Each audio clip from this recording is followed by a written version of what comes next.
Hello students, कैसे हैं आप सब। हम डिस्कस कर रहे हैं dissolution of A partnership firm और इसमें अब हम डिस्कस करेंगे ट्रीटमेंट ऑफ गुडविल। गुडविल एक बहुत ही इम्पोर्टेंट टॉपिक है। हम इसको चाहे हम change in profit sharing ratio की बात करें, admission, retirement, death of a partner, हर जगह हमने गुडविल को डिस्कस किया है। तो डिसोल्यूशन के टाइम पर भी गुडविल की ट्रीटमेंट की जाती है और यहाँ पे जो गुडविल की ट्रीटमेंट है वो बहुत ही आसान है। सबसे पहले अगर बैलेंस शीट में गुडविल दी हुई है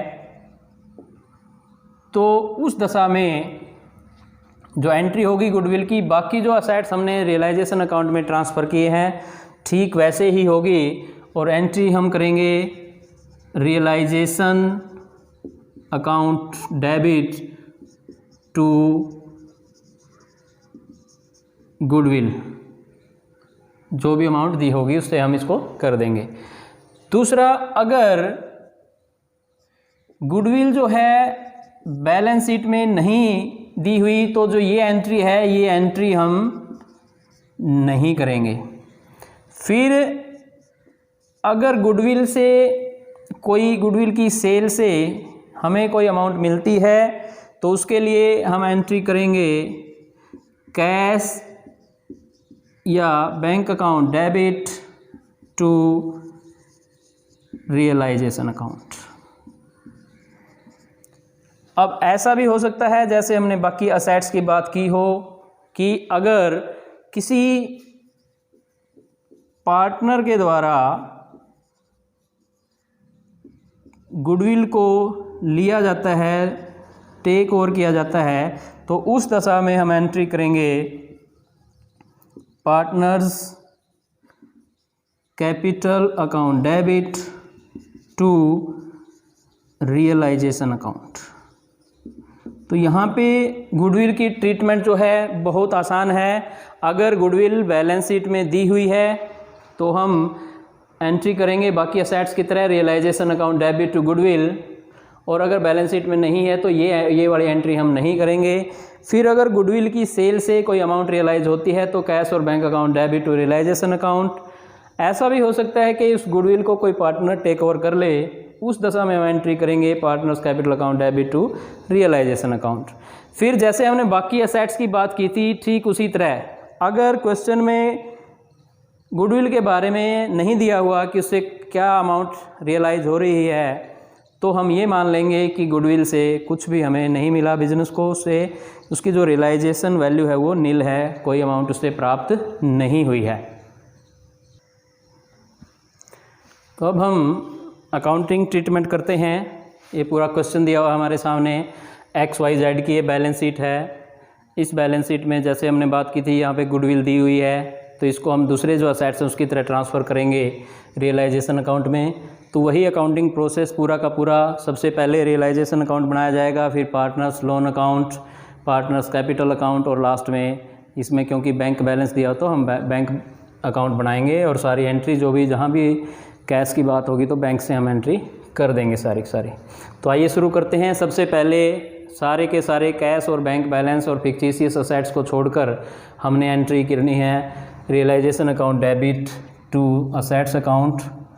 और असेट इसमें दिए हुए सबसे पहले है डेटर्स, तो टू डेटर्स ग्रोस वैल्यू पे 15,000 और क्रेडिट साइड में बाय प्रोविज़न ऑन डेटर्स 1,000 रुपये हम ये एंट्री कर देंगे। उसके बाद है स्टॉक, तो टू स्टॉक और स्टॉक की अमाउंट है 80,000 रुपये। Then investment plant, to investments, to plant और टू गुडविल, इन सब को हम ट्रांसफ़र कर देंगे। गुडविल का जैसे हमने अभी बात की थी कि गुडविल अगर बैलेंस शीट में है तो बाकी असेट्स की तरह इसको रियलाइजेशन अकाउंट में ट्रांसफ़र करना है और इनकी अमाउंट हैं 20,000, 75,000 और गुडविल जो है वो है 35,000। ये हमने ट्रांसफ़र कर दिए हैं। अब हम लाइबिलिटीज़ को करेंगे बाय क्रेडिटर्स और ये हैं 18,500। इसके बाद हैं बाय मिसेस एक्स लोन, क्योंकि ये आउटसाइड लाइबिलिटी है तो इसको भी हमने क्रेडिट में लेना है। एक्स लोन पार्टनर का लोन है तो उसको हम नहीं लेंगे। वर्कमैन कंपनसेशन रिजर्व को कैपिटल अकाउंट में लेना है। और फिर लेंगे बाय इन्वेस्टमेंट फ्लक्चुएशन फंड।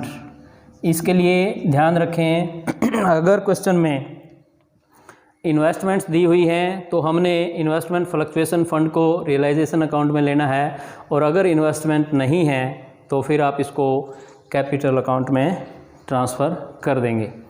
तो ये लाइबिलिटीज़ होगी। अब हम जो एडजस्टमेंट्स दी हुई हैं उन एडजस्टमेंट को करते हैं।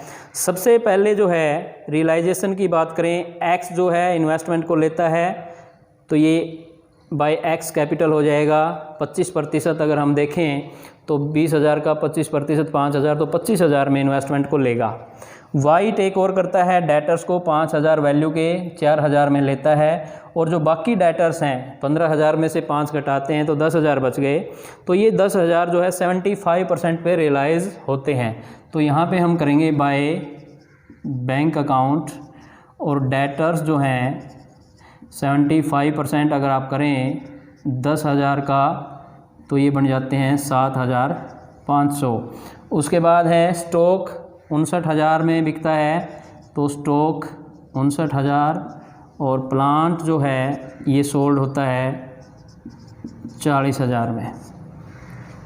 तो ये यहाँ पे इनका टोटल कर दीजिए 5, 7 और 9 16, 1, 6 और 4 10, 1,06,500 के रियलाइज़ हुए हमारे असेट्स। उसके बाद फिर वह एंट्री करेंगे हम बाय एक्स कैपिटल अकाउंट, और इसने ली है इन्वेस्टमेंट, और ये जैसे हमने कैलकुलेशन की थी ये 25,000 बनता है, बुक वैल्यू से 25% ज़्यादा में ली है इसने। फिर Y's by Y's capital account, इन्होंने डेटर्स लिए हैं 5,000 के डेटर्स 4,000 में लिए हैं। इसके बाद असेट सारे हो गए। गुडविल के बारे में कुछ नहीं कहा गया तो हम मानेंगे गुडविल से कोई अमाउंट रियलाइज़ नहीं हुई है। अब हम क्रेडिट की बात करते हैं टू बैंक अकाउंट। अब लायबिलिटीज़ की पेमेंट करेंगे, और यहाँ पे सबसे पहले क्रेडिटर्स हैं 18,500। फिर उसके बाद टू बैंक अकाउंट, और यहाँ पे आप देखते हैं Mrs X loan, Mrs X loan 5,000। इसके बाद इन्वेस्टमेंट फ्लक्चुएशन फ़ंड से नहीं मिलेगा कुछ, बैंक अकाउंट ये और लायबिलिटी हमारे पास नहीं बची। अब बात करते हैं रियलाइजेशन एक्सपेंसेस की।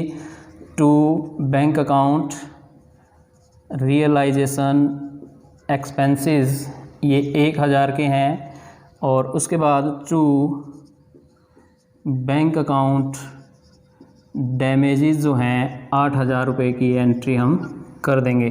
ध्यान रखें ये वर्कमैन कंपनसेशन रिजर्व के अगेंस्ट नहीं है, ये डैमेजेस हैं, और इनकी हम अलग से जो है पेमेंट करने के लिए हमें कहा गया है। अब हम बैलेंस करते हैं, और देखने से हमें पता चलता है कि डेबिट साइड ज़्यादा है, यानी खर्चे ज़्यादा हैं, तो यहाँ पे लॉस होगा।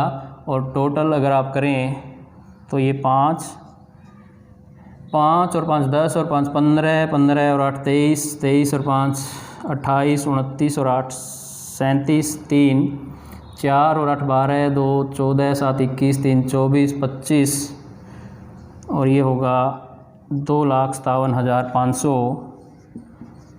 2,57,500। अब इसको बैलेंस करते हैं, 2 ज़ीरो हो ही जाएंगे।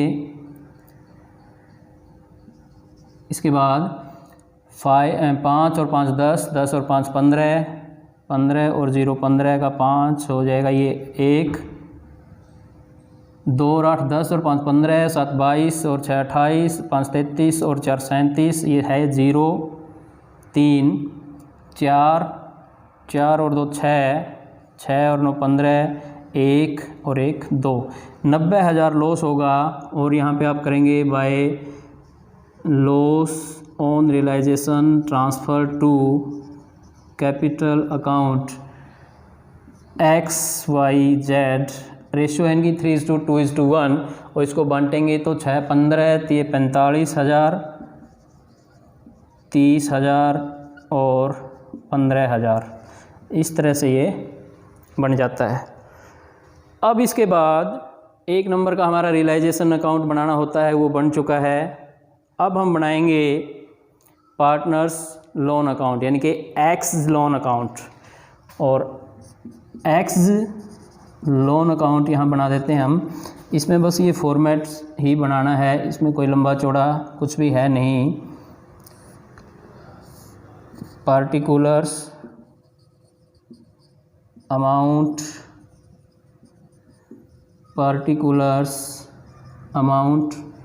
क्रेडिट, और यहाँ पे हम डेबिट लिखेंगे। बाय बैलेंस BD, क्योंकि लाइबिलिटीज़ का जो बैलेंस है वो डेबिट होता है और ये है 8,000 रुपये, और यहाँ पे टू बैंक करके इसकी पेमेंट कर देंगे हम 8,000 रुपये।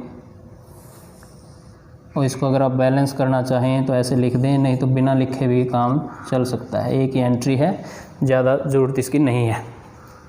तो ये हमारा पार्टनर्स लोन अकाउंट। इसके बाद हमें बनाना है पार्टनर्स कैपिटल अकाउंट, और पार्टनर कैपिटल अकाउंट आइए अब हम यहाँ बनाते हैं।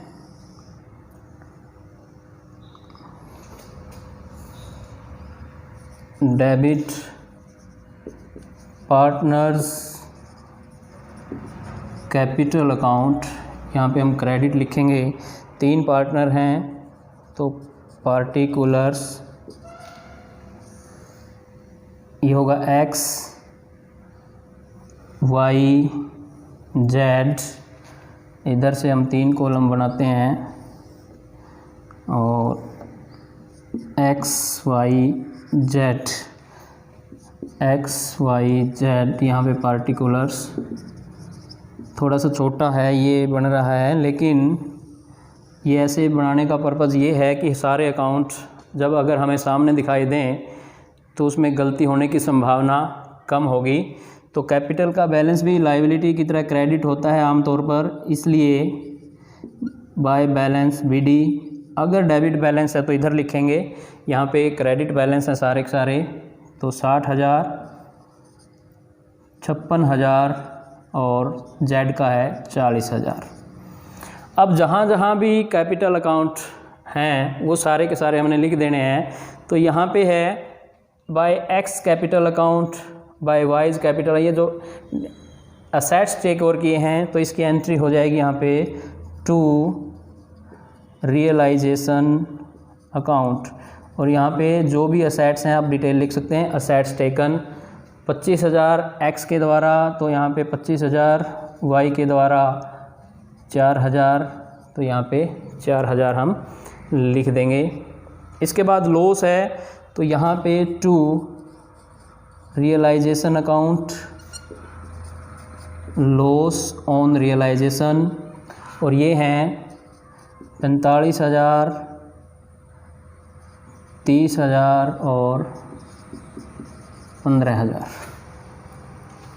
अब यहाँ पे कोई नहीं है। इसके बाद हम बात करते हैं वर्कमैन कंपनसेशन रिज़र्व 30,000 है, और इसको अगर आप बांटोगे 15, 10 और 5 होगा ये, तो यहाँ पे बाय वर्कमैन कंपनसेशन रिज़र्व 15,000, 10,000 और 5,000। इसके अलावा कोई भी आइटम नहीं बचती है। तो अब हम इसको बैलेंस करते हैं।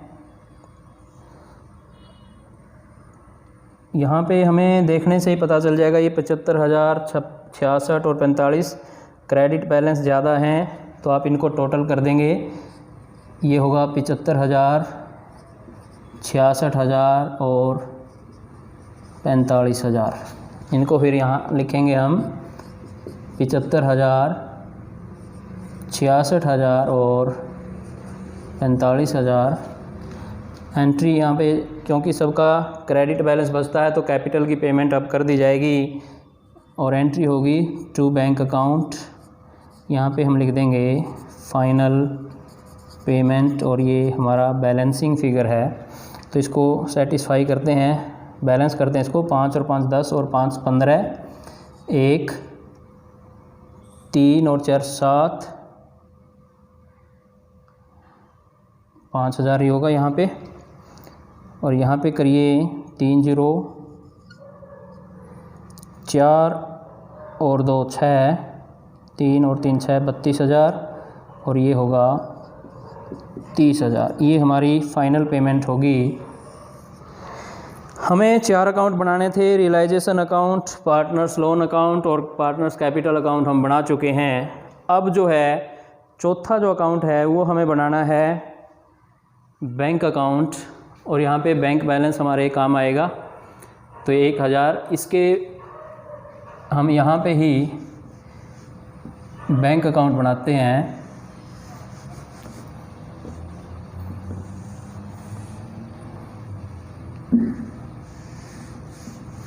बैंक अकाउंट बनाने के लिए हमें ओपनिंग बैलेंस लेना है टू बैलेंस बीडी। ऐसा भी हो सकता है कि बैंक ओवरड्राफ्ट हो तो हमें क्रेडिट में बाय बैलेंस बीडी लेंगे, लेकिन अगर डेबिट बैलेंस है, फेवरेबल बैलेंस है कैश बैंक का, तो डेबिट में कैश का जो बैलेंस है वो हमेशा फेवरेबल ही होता है, डेबिट बैलेंस ही होता है। तो उसके लिए हम यहाँ पे बनाते हैं bank account.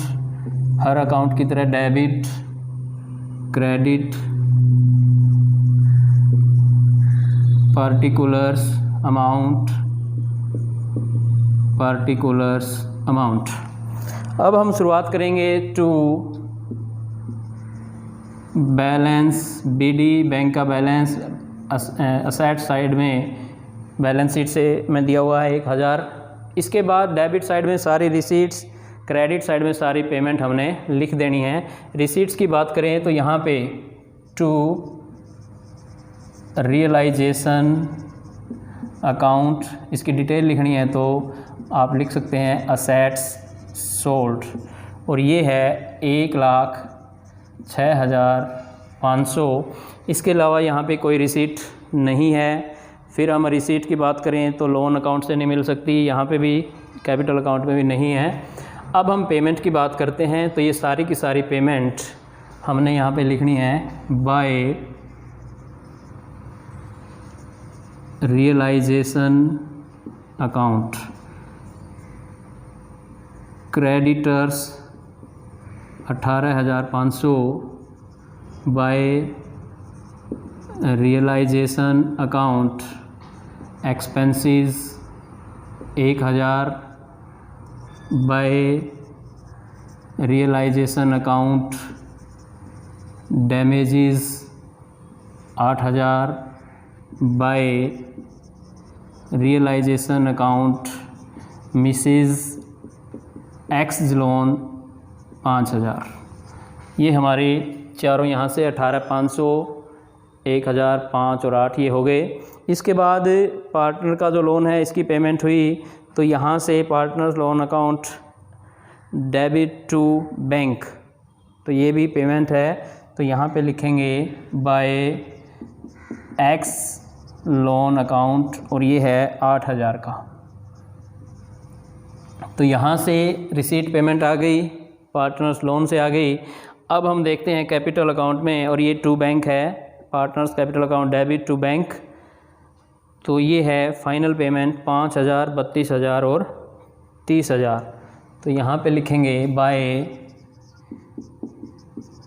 X capital account, by Y's capital account और बाय जेड्स कैपिटल अकाउंट। और इनकी डिटेल लिखनी है तो तीनों के आगे हम लिख सकते हैं फाइनल पेमेंट। अब ये अमाउंट है 5,000, उसके बाद है 32,000 और 30,000। 32,000, 30,000। इसके बाद कोई भी आइटम नहीं बचती है कैश की, तो टोटल करते हैं इधर से 6 और 1 7, 1,07,500 और यहाँ से हम करेंगे 5, तो ये 5 आ जाएगा।